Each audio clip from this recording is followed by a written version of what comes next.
I want to quickly demonstrate what Buildpacks do. In essence, Buildpacks take your application source code and produce a runnable image. As an example, let's look at a Hello World service.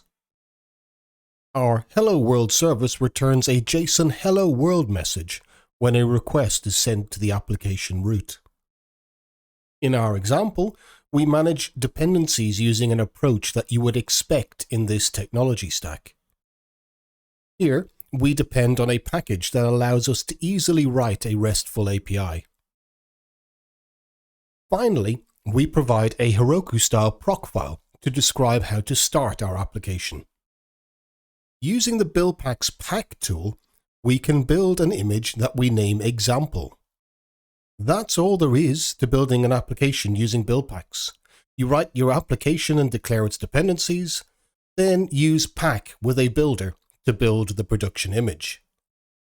The output image can run in any container runtime. We can also demonstrate running the image.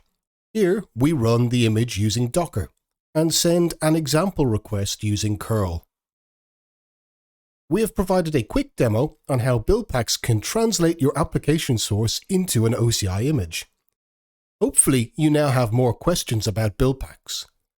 For a deeper understanding, have a look at our other videos and buildpacks.io/docs.